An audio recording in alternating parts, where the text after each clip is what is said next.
Hello. Hello. Hello.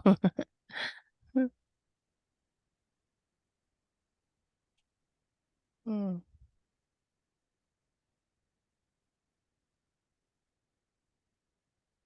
Here we are in December.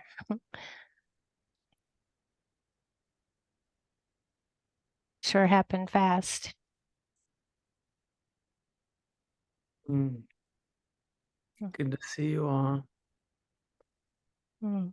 Take the time if you like to look around, see who's here with us today.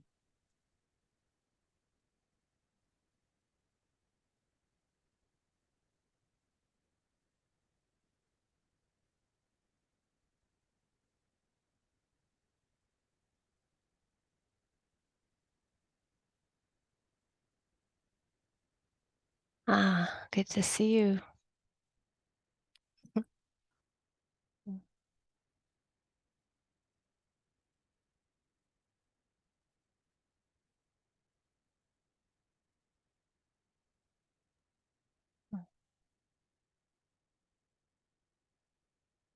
Well, let's sit together for a little while.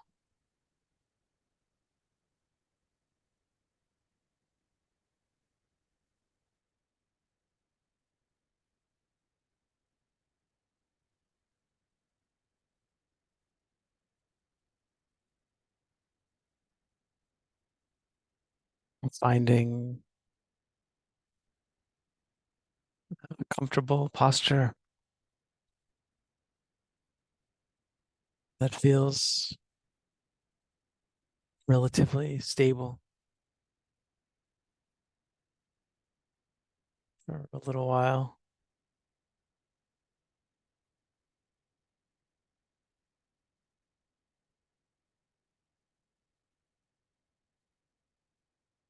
Letting the eyes come to close.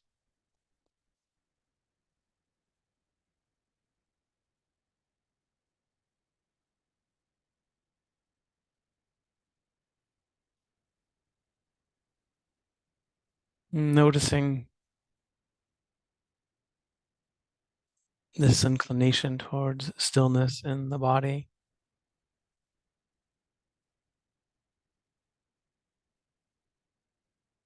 Any places where that feels like a natural inclination, relief for the heart, relief for the body.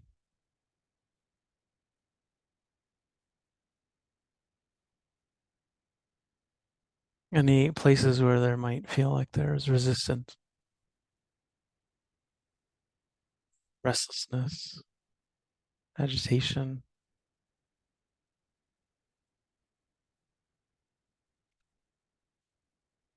No need to fight that, overwhelm it, ignore it.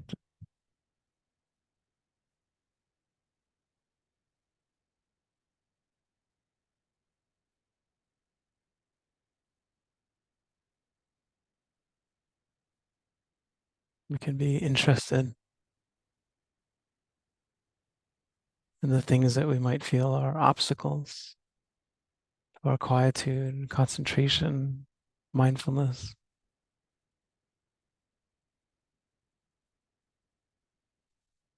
So often they are the doorway to deepening.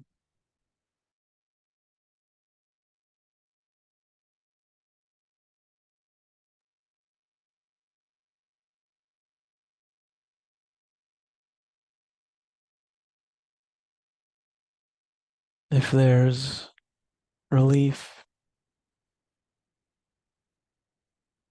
in settling the body into one posture,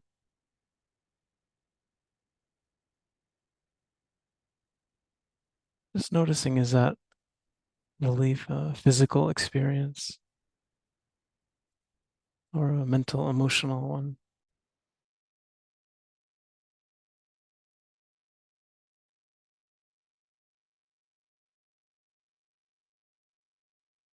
Some blending of the two.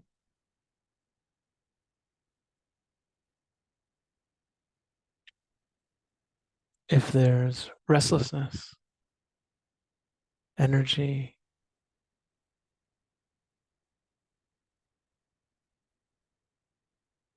makes it feel hard to sit still.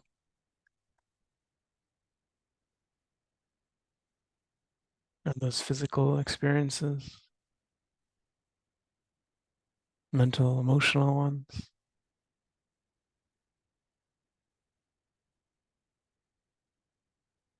some dynamic between them.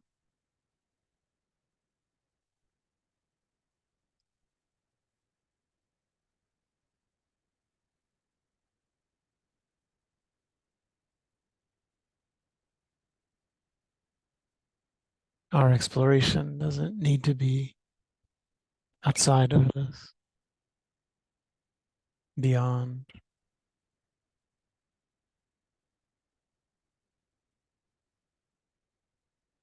watching, listening, feeling,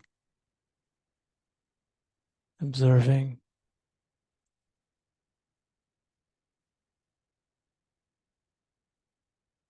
trying to understand the nature of these phenomena of mind and body, their relationship to one another,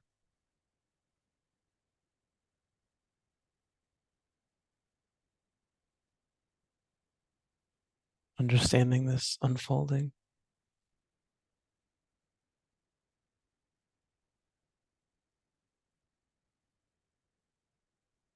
is all we're trying to do.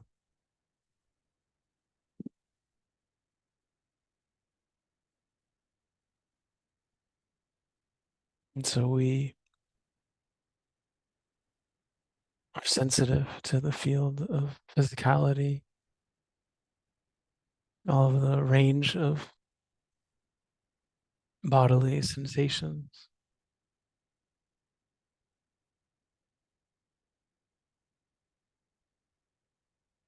We stay open and sensitive to the response of the heart mind,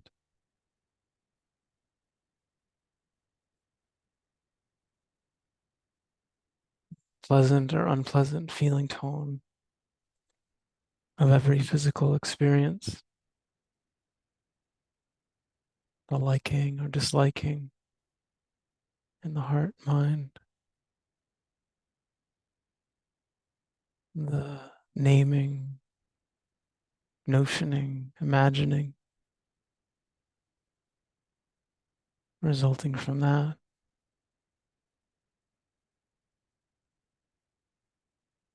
the clenching, pulling,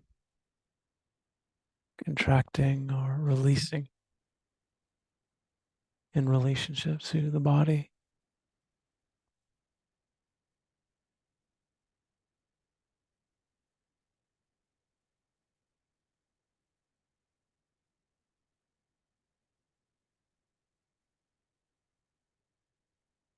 Thus the pattern unfolds.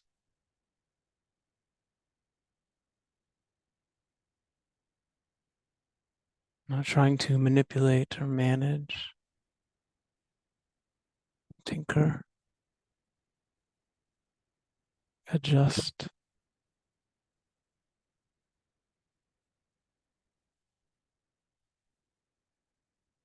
sparing the truth of the direct experience of body, mind,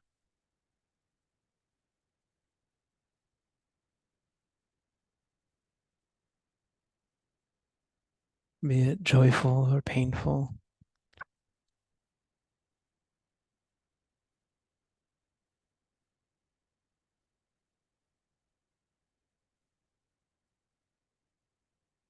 Clear or mysterious.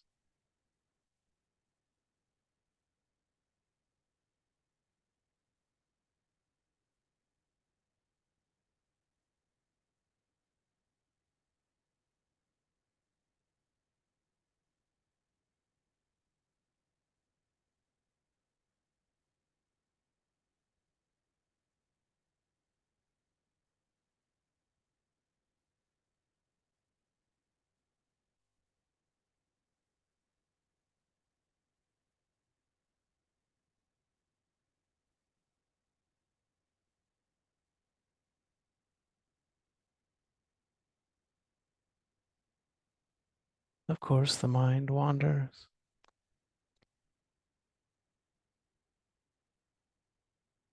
Connection is hard to maintain, sometimes overwhelming in its intensity. We watch the heart take a break from reality, try to find comfort in fantasy, self, wanting, anger, the solidity of view.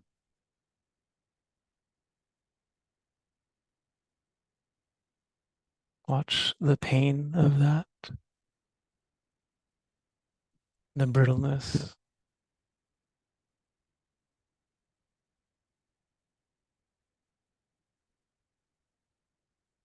the need to keep reinforcing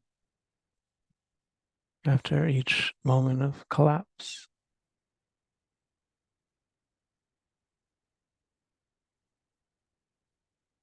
The heart trying to find security in fabrication,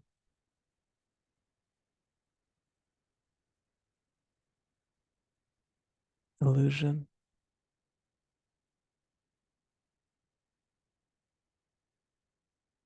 You can watch the momentary satisfaction, relief that can come from that.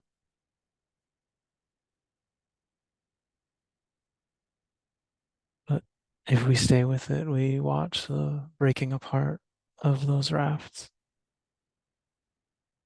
the falling back into the stream of reality, the dance between mind and body, the sense doors, the knowing of them, the wild fluctuations of existence.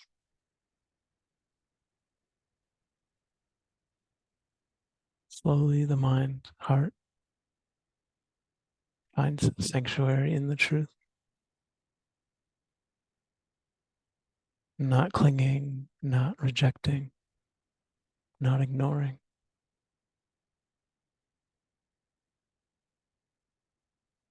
connected, in tune,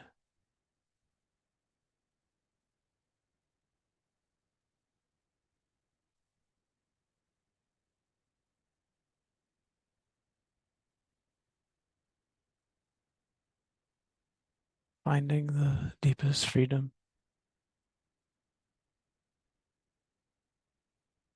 in alignment with the truth,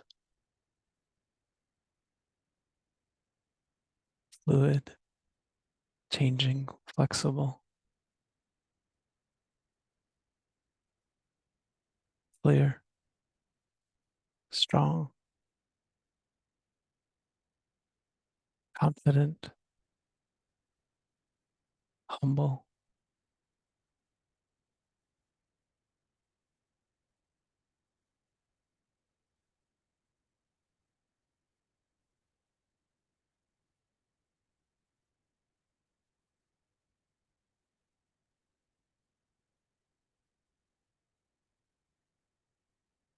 trying our best.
So we thought we would take some time today for questions again.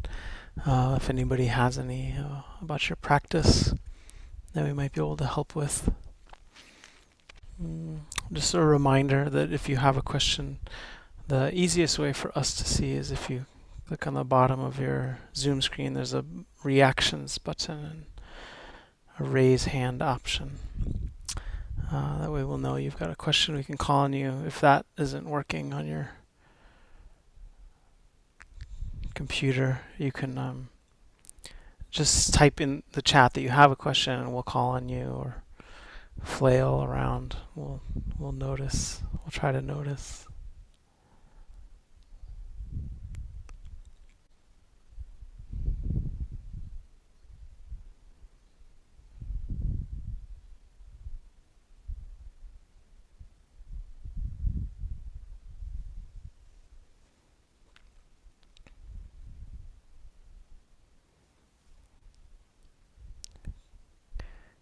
Quinn, here we go. Can you unmute there? Yeah. Is that a lay?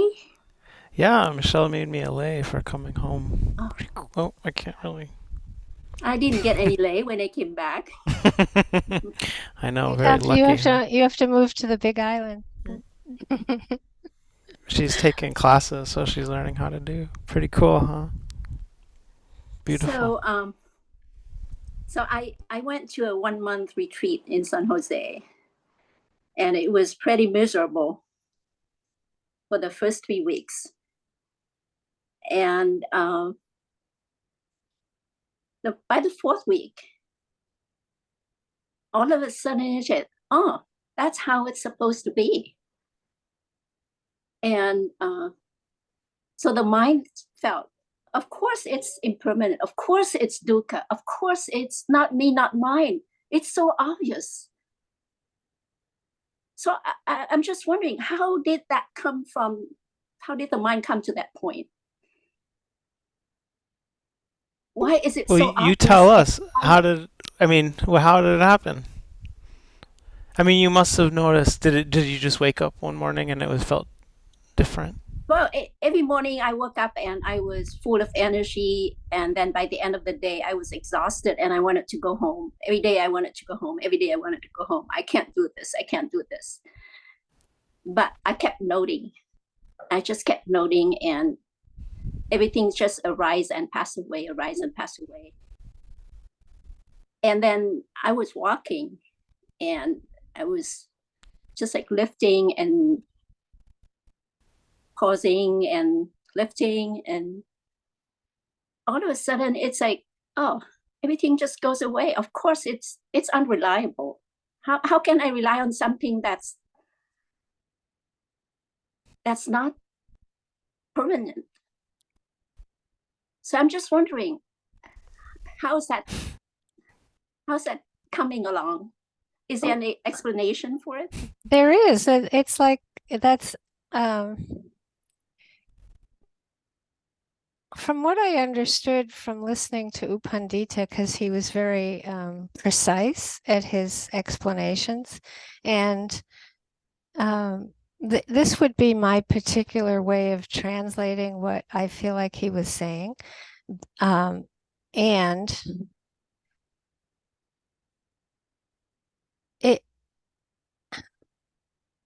what you're experiencing, and this sounds kind of basic, and I think that's why you're describing it as so simple.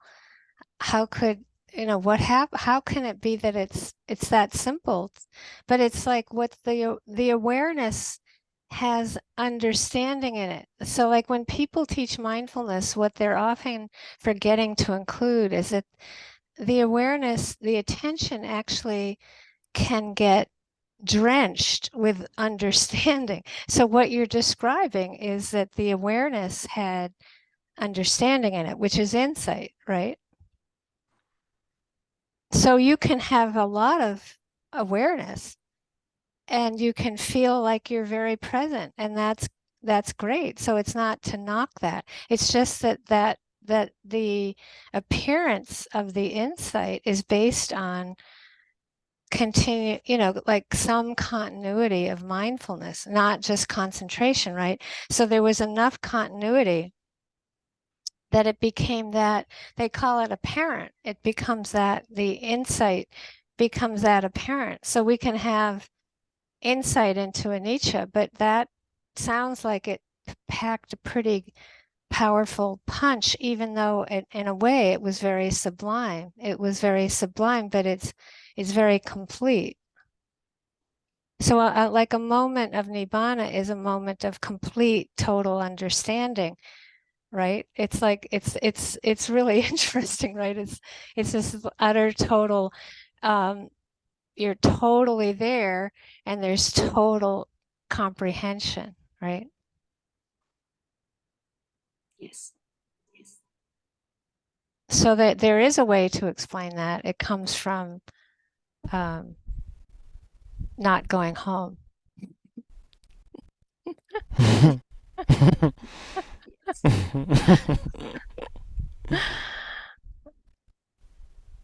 In the many ways that we attempt to do that, we do that with being home. We we do that. So it's that sense of being willing to. I mean, the acceptance, particularly of dukkha, is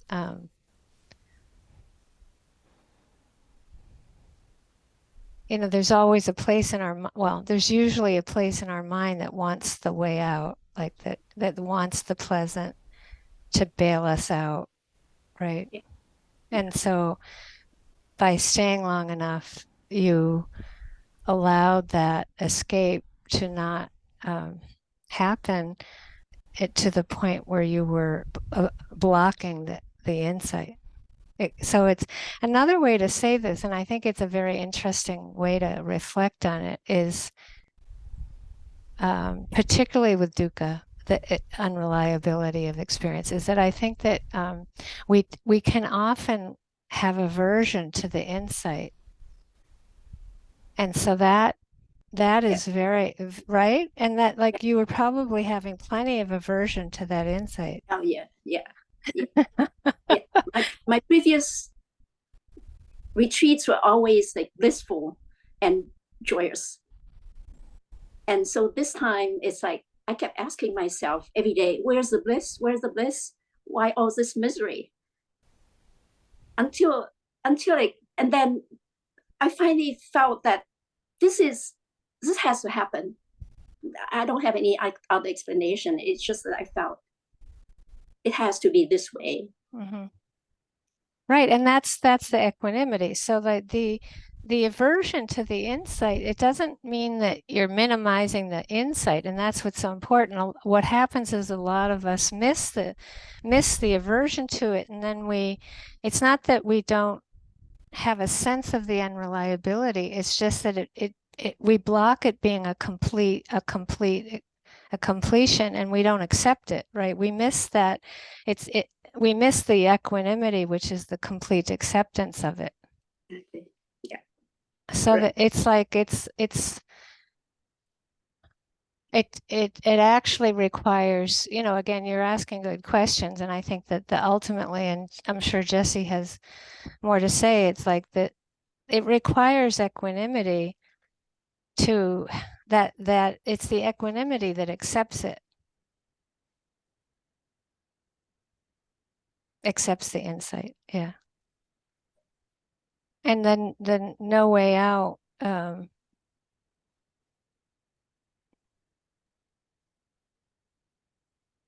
it doesn't mean that you don't have a treat.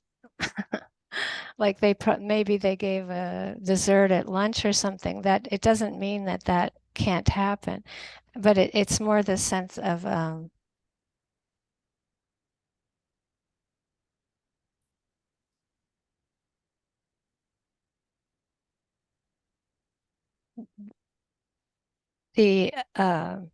the mind and heart not rejecting the possibility for that understanding to be complete. That's what I would say. Wonderful.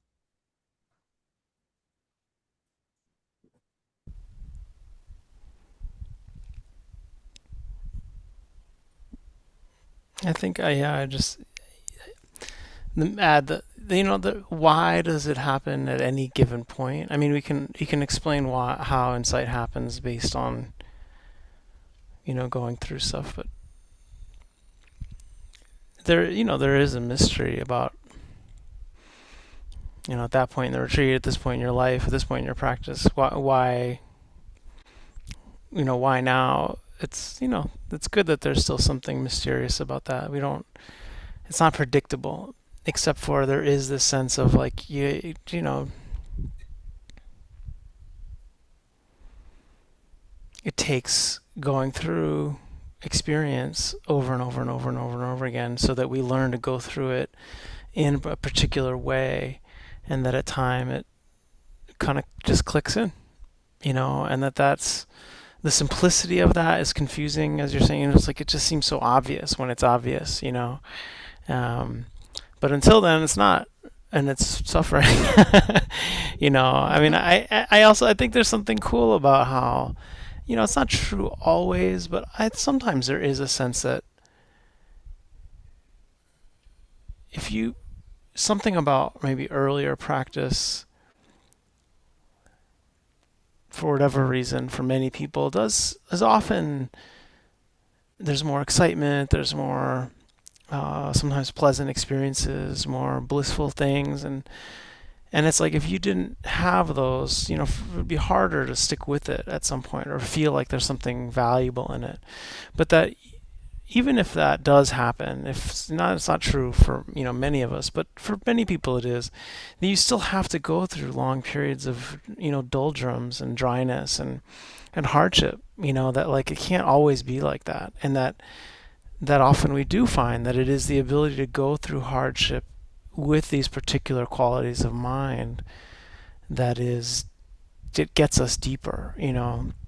And it doesn't mean we like crank up the intensity. It doesn't mean we make it hard on purpose. It doesn't mean we, it's not like, Bikram, whatever. We're not just like trying to turn on the heat. It's just like, you can't manipulate it that way. But that the practice itself will unfold in a way that's natural for each of us, and we'll go through kind of stages and periods in which like you're able to do that, and just that you are able to go through that kind of arc every day of like lots of energy, no energy, positive, negative, excited, despondent, right? Like those arcs every day, choo choo choo choo. That you knew enough that the practice wasn't about like getting what you want.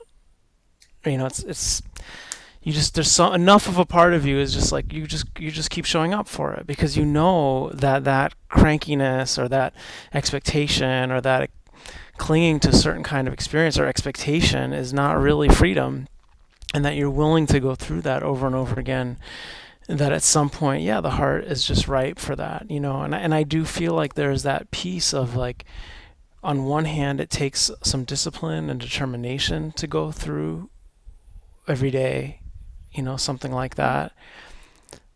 And you also just can't convince yourself of insight. It's like it also happens on its own. You can't just make yourself understand. And that paradox is a kind of confusing but also beautiful and important part of it, So, yeah. Thanks for sharing. How was the rest of that week after? I would say it's just peace, peace, peace. It was just that. Sadhu, sadhu, sadhu. Sounds pretty good. Mm. Did they give treats at Tathagata at lunch? No. They really. I didn't really have a feeling that was part of it. Not even at lunch, huh? They really drive it home. From Sayadaw is just keep noting. 2 times a week I go in for interview, and that's all I got. Keep noting. And I realize now how profound it is just to note. I don't need to do anything else. I really appreciate that. Old And if way. sometimes you need if you need a little something else, that's okay too. Yes. You know. Yes. Yes. Michelle and Jesse. Wish, Mm. yeah. Also, I just want to mention that what's unfathomable is the ripening of parami, and so we have to, if you do take in that there's a ripeness to the practice around when understanding appears, but it's also lifetimes of paramis that we have been practicing, whether we know it or not, and so that it does help to keep that in perspective for all of us. Ripeness is it's when I think when you do appreciate any connection you might have with nature, and you see what it takes for an apple to ripen on a tree, or a mango, or what, it's just like it's like all these conditions come together that take a long time, and the practice takes a much longer time than that, but it helps to sometimes, I think, have a perspective of when the fruit drops. Thank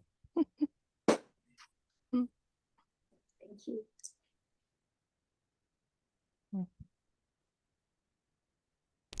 Arlene? Hi. I would like to have your two wisdoms about my practice. In the past, month, what I've mostly been doing is walking meditation outside, but not lifting, placing, but walking and regularly and seeing, and I live in near the woods, and seeing the water, the reflections in the puddles and the leaves coming down, et cetera, et cetera. But what I have given up and is a regular sitting. And I find that when I'm sitting with you, or at other times, it's incredibly hard, not in being restless, but wanting it over. And I know in the past, both of you have kind of stressed my being kind to myself. And it's kind to walk and notice, and I live in a very silent place. So, but I think I'm missing out by not, and I have the time and the place, but by not having a regular sitting practice, not doing it. And being me, I question whether I'm just trying to put more hardship on myself. So there you go.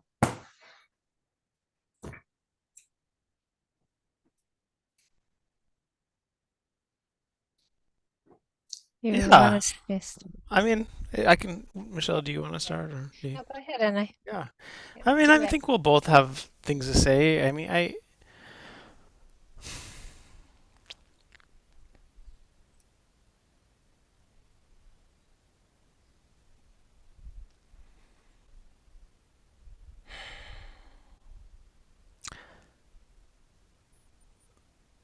finding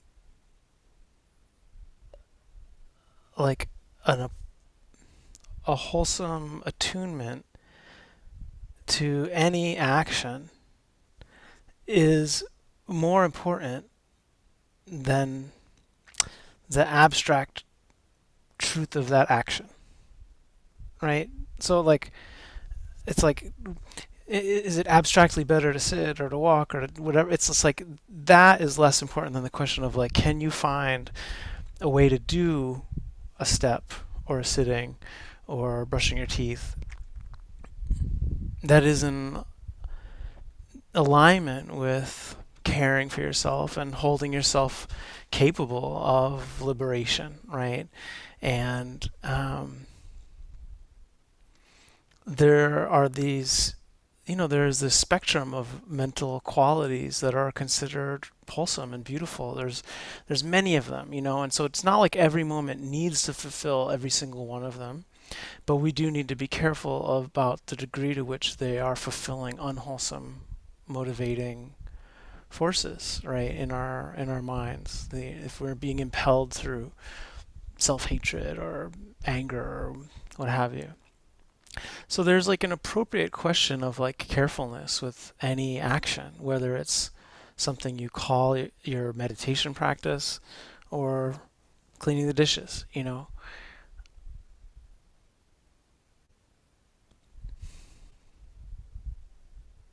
And so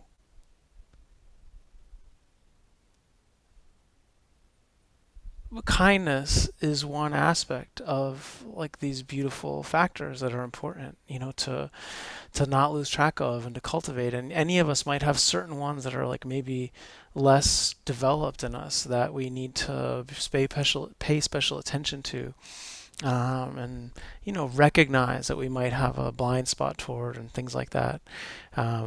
But kindness also doesn't necessarily only mean, it certainly doesn't mean only doing what you want to do, right? So that's, or what there's an inclination to do, right? That kindness to ourselves can also be going through something that's unpleasant, right? Because we care about ourselves, because we care about the development of our heart, because we want to be stronger, we want to be freer, and that there is a kindness in that, right? Mhm. But it doesn't necessarily mean one thing or another. I mean, I think that we go through phases in our practice where we do need to readjust and orient. And so, for example, what you're describing of like having a practice that's more rooted in walking meditation for a while, that has more beauty involved, that's like connected to nature. I mean, that's one's wonderful. And I don't, there's no sense that like that is a mistake or something that you need to kind of recalibrate from or turn away from or reject. On the other hand, it does sound like you have some sense of that it's unpleasant to sit right now, or for some period of time, there's more unpleasant experience associated with sitting still for some period of time, Mhm. whether it's restlessness or impatience or that sense of wanting it to be over, whatever is there, right, is obviously hard to sit with. And so this understanding that you're describing, that like there is something that you feel like would be good to be able to have a relationship with that, right? That it's that there's something grounding in it. There's some possibility in that would be helpful and supportive and healthy. And so I mean, I think that what you're intuiting is right, which is to say that you you don't want to stay away from something just because it's unpleasant, but that also if it's extremely unpleasant, we need to be very careful with recognizing what the capacity of the mind is in any given moment to actually be able to show up for it in a healthy way versus in a way that's going to create more stress, more anxiety, more aversion, more kind of unwholesome mind states. And so that's always going to be the dance, and the exploration. I mean, I think that you should have the expectation sort of along my instructions. It's like if you're going to sit, that you are sitting to try to understand to be with this, not to expect that you're going to get over it, or that you're going to try to, that this thing's going to happen and it's going to be the problem. And really it's like this impatience or this whatever is happening in this kind of emotional, physical Mhm. experience is something that you want to learn about, and that you maybe do it in small doses, right? That you're not suddenly going to go like sitting an hour in the morning, an hour at night, and that you have to get that there's something difficult in it. There's something that's a stretch right now for the heart, and but that there is a kindness in not wanting to be afraid of it forever either, right? And so where is the courage, and and to be humble about that, and not worry if the courage means that it's 15 minutes, a No, day or every so day or something. my intuition is that I, instead of doing 15 minutes, that I really need to decide that I'm going to sit for 45 minutes a day, period, so that I don't get into this should I, and to be where I I am, and to return to the practice that was more, well, it was more concentrated, but it was more,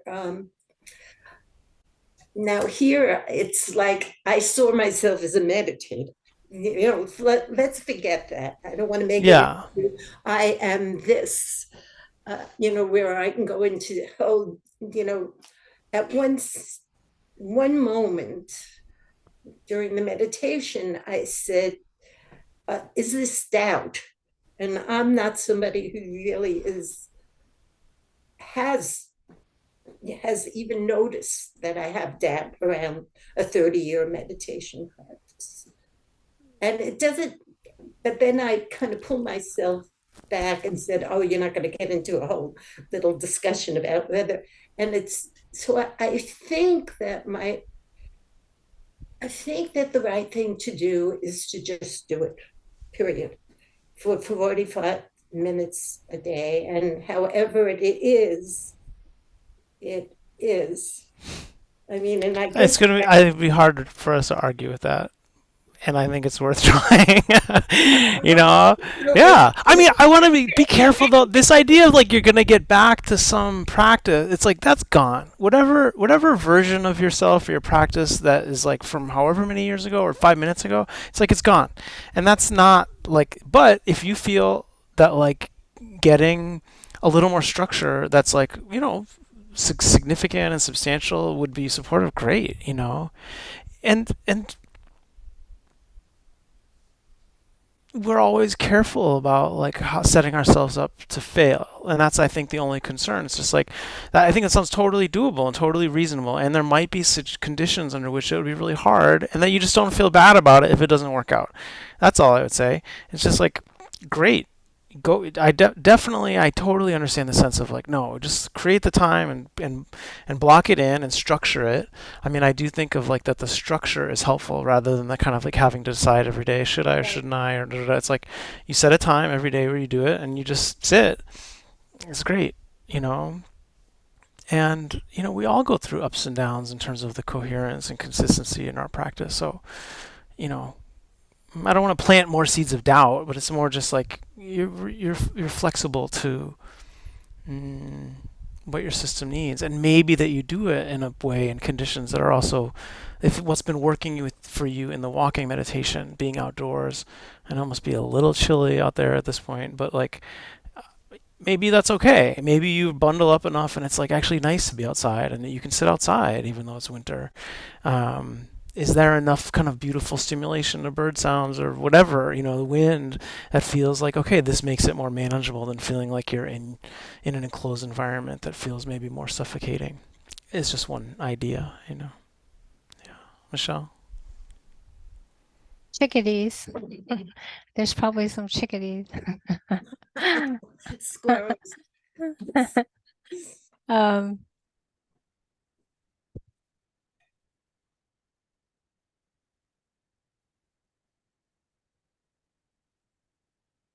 Before you said that you wanted to just go for it, which is, of course, Jesse and I are going to say, then go for it, right? I mean, of course. So, and I think that we're both, as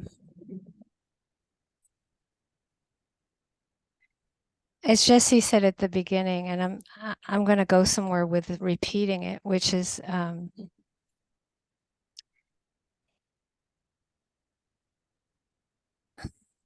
to have an idea that sitting for 45 minutes is better than what you're doing now is a setup. And so I think that's where in equanimity, the world of equanimity, it's like just peace with whatever's happening. And um, there's a lot of information we can share around that particular way of approaching life. But I think that it's very important to remember that there are sitters and walkers. There are sitters and walkers, folks. That could be an hours long talk on sitters I and would love walkers, it. right? And so that if you could value your walking practice like a lot of people value their sitting practice, then there would be no problem. So that's where Jesse and my emphasis will be on play to your strength. What are you good at? What do you like to do? How do you like to practice? And there's so much within that we could help you deepen, right? You can deepen the walking practice and deepen it just like people do with sitting. And so that's my biggest emphasis, and Jesse's is to be careful of setting yourself up for trying to push yourself into being a sitter when you're a walker. Now that can change, but that's the first thing. I want to say a few other things. The other is, of course, see how it goes. But like for me, I had thought of things like, sit how, oh yeah, that's the question. The question is when does the thought happen? When is it over? Is it like 10 minutes into a sitting or 20 or 30 or when does it come up?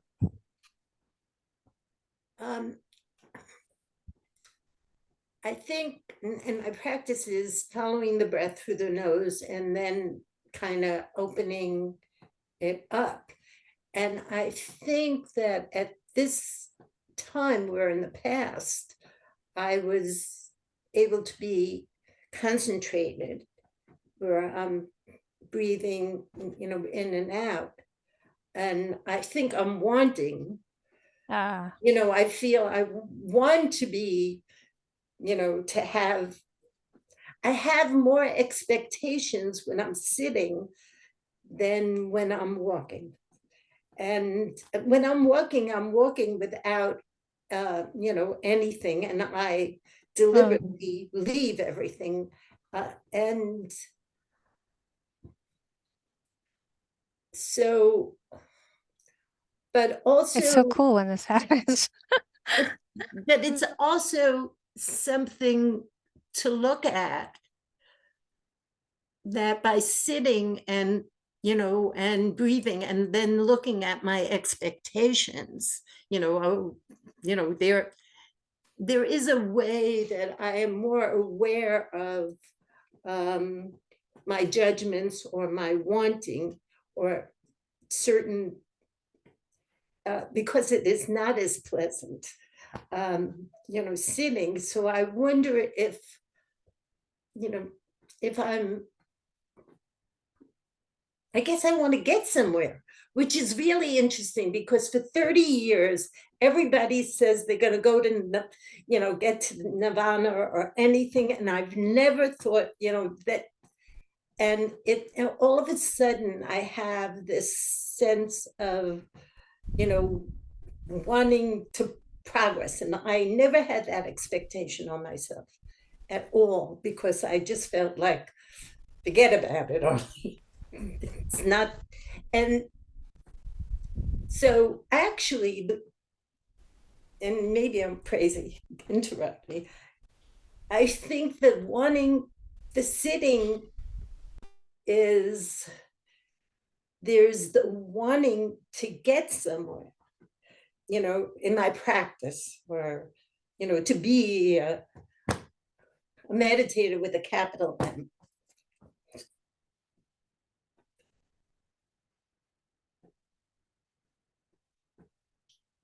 I can't hear you.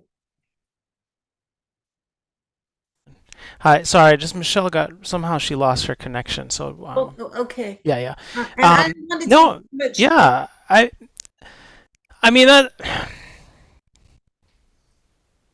Oh, one thing how long are you doing your walking for? It's a good hour. Okay, yeah. Um,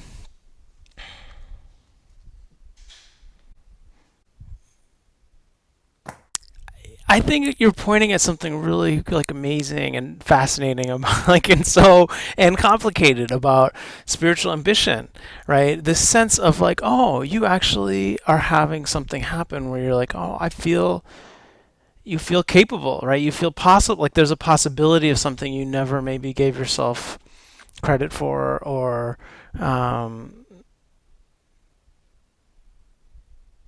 and that is alive is really beautiful.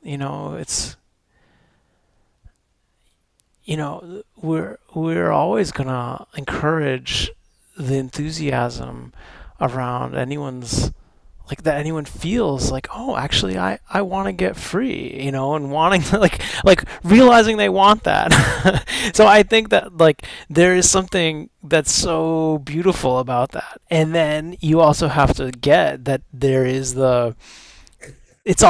spiritual ambition is still ambition, and there's the side of it which is like wanting, Right. you know, and that you have to be very careful about uh, when to what degree that is a motivator, and where is it skillful and where is it reckless, but you have to go through it. So I think it's like you're not going to have the perfect answer before you attempt, right? But that going through it, it's like that sense of like, yes, our ambition is often mm, not always matched by our capacity, but that's actually how the capacity grows, is by going into things that are more difficult, maybe more of a challenge. Not always, not 100% of the time, as we always teach, it's like going back to something safer, something more secure, easier, but that there is something really important in the energy of it to use, and to feel like, if you have this sense of like, oh, there is capacity, there is strength, there is possibility in deepening your practice and deepening your wisdom and understanding, that it's like great, um, and to know that sometimes the impulse of that can be reckless, right? That we can sometimes throw ourselves into something that's more than we mm, always have like the ability to be, with in a healthy way. But that's the process. You learn through it, and I think just like Michelle's saying, the willingness to go through it. You know. Mm, yeah.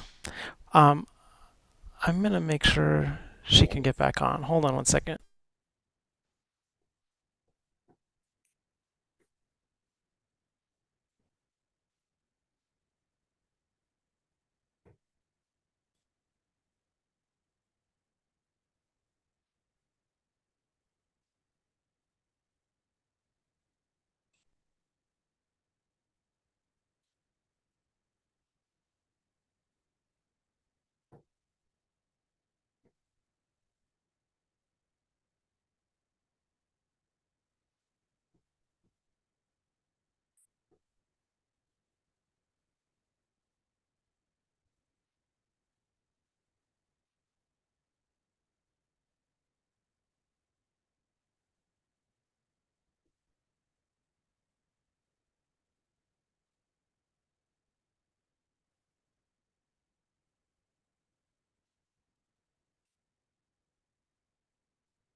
All right. Well, she's gonna try to figure.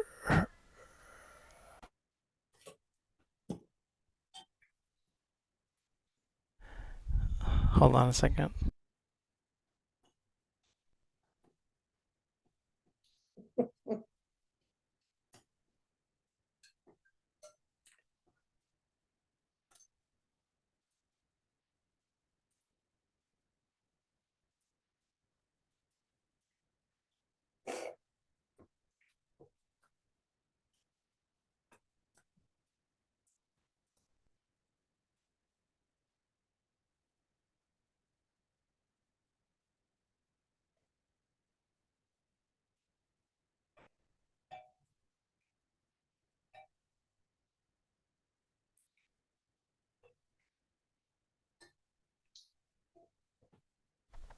Okay. I think there she is. She's on the bottom of the screen. We'll turn her into a. There we go. Hi, Michelle. Welcome. Hey, Welcome back. was I the one that was frozen and nobody else was? That's funny. Here, let me try to set it up. Okay. Okay. Great. What did I miss? We figured it all out. Okay. I mean, so I guess the last thing, Arlene, I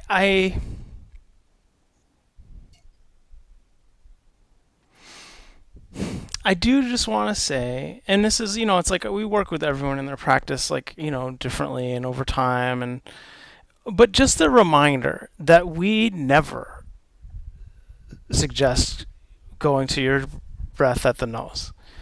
Like that is never an instruction we give. And there's a reason for that, which has to do with the attachment to concentration. And that there is a way that can be very concentrated, and that isn't to say that it isn't a good anchor and that doesn't work for a lot of people, and there are other people here for whom we work with that as like people's primary object because it is something that a lot of people trained in for many years. But just as that sort of reminder that it's like, again, you use something that has worked for you and we're not trying to like kind of take it away, but also to see that like it is part of the value of it for many people over years of practice can be that it's very concentrating. But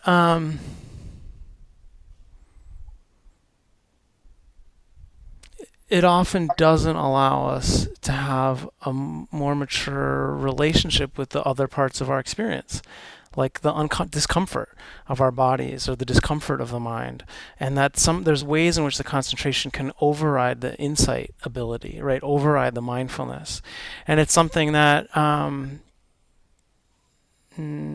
that's part of actually what it's supposed to, that's that design, right? Is that you're getting more concentrated and then you go to mindfulness. But in our approach, it's like really about you're trying to develop concentration through the concurrent continuous application of mindfulness. And so we sort of come at it often through the other side of things, which is like allowing for more discomfort, allowing for less control, allowing for things to feel wilder and less concentrated and less how we think we're supposed to be as good meditators, and starting to trust that as actually good practice, because ultimately it can fulfill the same requirements around concentration, but also do so in a way that gives us more capacity with a broader range of experiences that we have to face.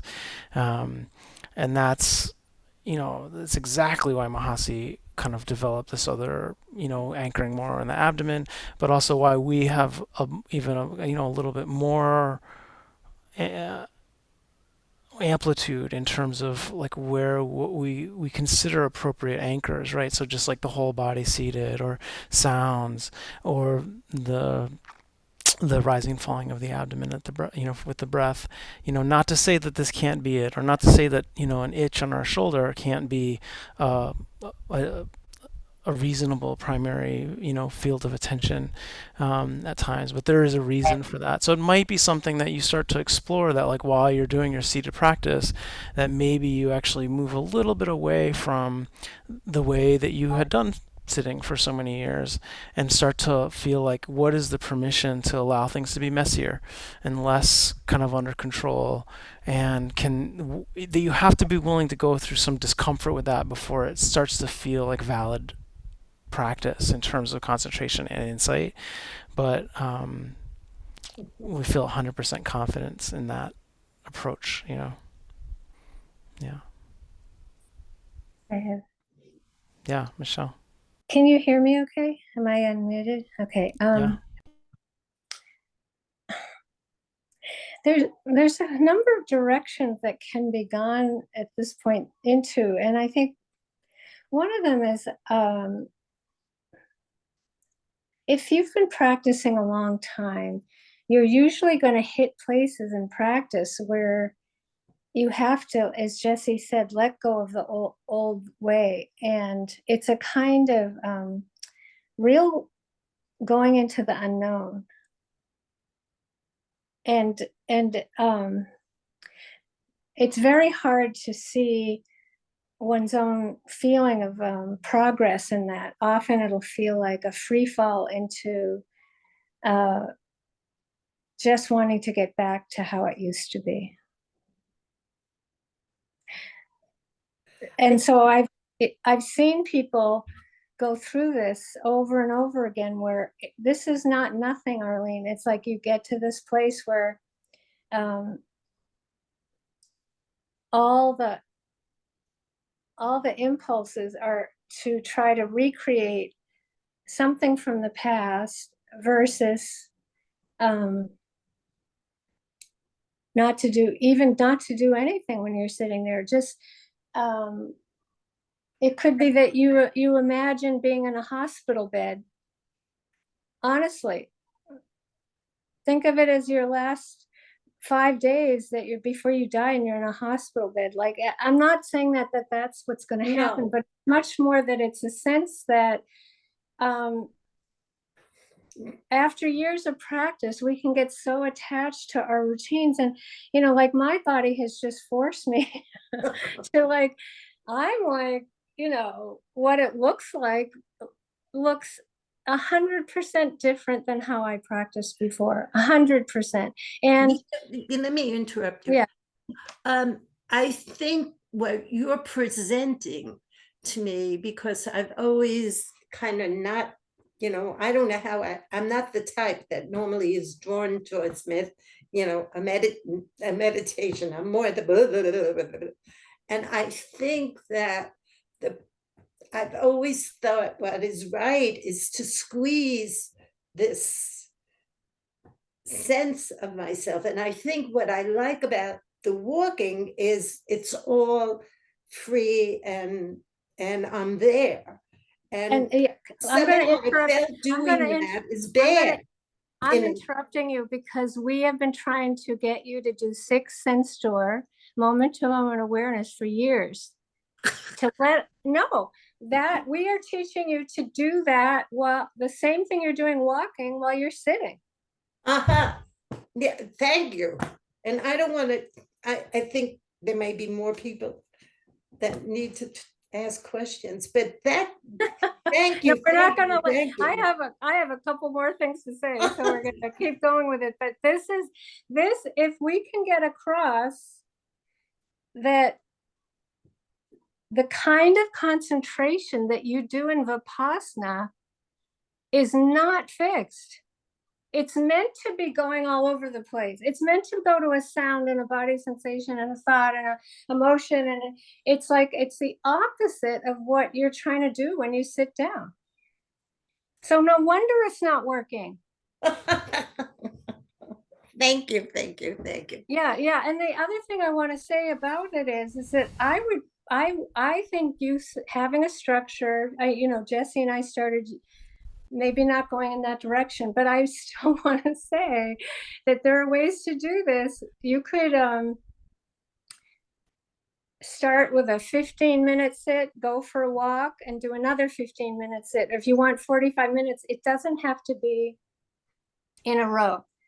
Okay. But what I would prefer for you is to try to do what we're saying. You're going to want fixed concentration like crazy. The more we take it away from you, the more you're going to want it.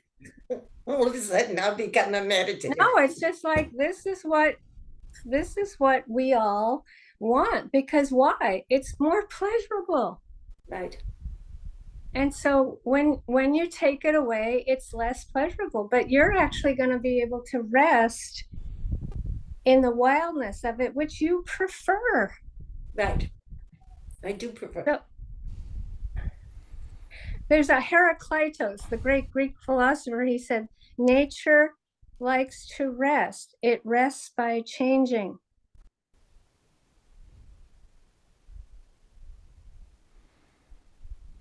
Nature likes to rest. It rests by changing. And that's Vipassana. So, it's not going to be a mistake if you start clinging on to some fixed concentration, but that you are aware of it will be what's helpful. And if you hit a wall, we don't want you to do an endurance test where you're sweating and you're just grinding your teeth and you're hating it. I prefer you get up and walk and you do, or at least take a Sunday where you explore what Jesse and I are saying is that if you can't do 45, it's not like it's not a bad thing. It's listening to yourself and saying, well, what can work for me versus why stay in this structure? It doesn't make any sense, Arlene. How old are you? 81. No, yeah, like okay now, right already. Let's try to like come up with something that might work for you. And you're saying it's your intuition to do it. So Jesse and I are gonna go, hooray, let's do it. But we want you to know that there could be a way to do it, which would be 25 minutes. What's 20 minutes, sit, do your walk, and then come back and do 25, you'd have 45. And I'm not saying that's what would work. I'm saying you experiment with it. So I know I just came on a little bit strong, but I had to. It's like, as Jesse uses as a metaphor for the mind with Vipassana, is that it's a wilderness. Can you repeat that? It's a what? A wilderness. A wilderness.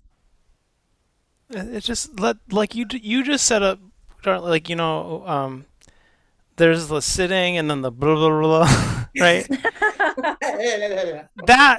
That's your practice. Let the blah blah, like that's practice. Forget the other thing. It doesn't mean that at times you realize like, oh, there's a little bit of rest and like following the breath or that, but that can happen naturally versus feeling like you're enforcing it on the mind because that's how it should be. It's like if you're gonna sit there for 45 minutes, I would definitely be my recommendation. It's like let it just be the blah blah blah. That's the practice, and that you realize like the more you can feel like you don't need to be somebody else to get enlightened, right? That it's not like it's all the things you don't like about yourself are removed. That's like there's no that's a dead end. There's no way to get free that way. It actually is like it's through yourself. It's through understanding your natural tendencies, the patterns of mind, the beauty and the shadow of all of that we come to be free, not by trying to make ourselves a person that we wish we were. Never. Once again, two wise people. Thank you. Maybe we're all less of a best version of ourselves than ever. Yay. Thank you. Yeah. Yeah. Good luck. It'll be cool to see how it goes, Arlene. Yeah. Thanks for being honest, Arlene, because that's the only way you can learn like that. Like it's really helpful, Arlene, to say it like it is.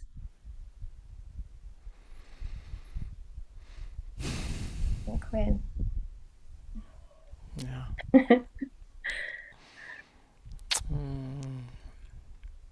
Well, thanks everyone.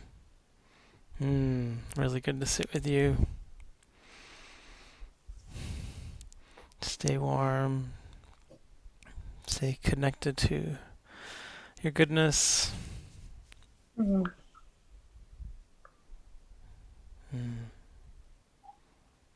We'll see you next week. Take care.